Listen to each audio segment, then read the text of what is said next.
அனைவருக்கும் வணக்கம்.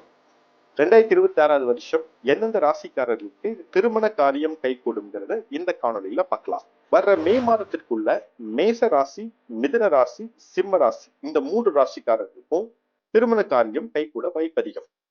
மேச ராசியினுடைய 7ஆம் இடத்த குரு 5ஆம் பார்வையை பார்க்கிறார். மிதுன ராசியினுடைய 7ஆம் இடத்த குரு 7ஆம் பார்வையை பார்க்கிறார். சிம்ம ராசியினுடைய 7ஆம் இடத்த குருவினுடைய 9ஆம் பார்வையை பார்க்கிறார். இருப்பினும் சிம்ம ராசிக்கு அஷ்டம சனி நடக்கிறதுனால திருமணத்தை நடத்தி அதன் மூலம் சில பிரச்சனைகளை ஏற்படுத்துவார். மே மாதத்திற்கு அப்புறம் இப்ப நான் சொல்ற 3 ராசிகளுக்கு திருமண காரியம் கைகூடும். மே மாதத்திற்கு பிறகு ரிஷப ராசி, கடக ராசி, மேலும் கன்னி ராசிக்காரங்களுக்கு திருமண காரியம் கைகூடும்.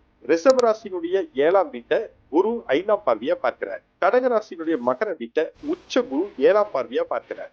கன்னி ராசியினுடைய 7ஆம் வீட்டை உச்ச குரு 9ஆம் பார்வையா பார்க்கிறார். ஏற்கனவே கன்னி ராசிக்கு 7ஆம் இடத்துல சனி பகவான் இருக்காரு.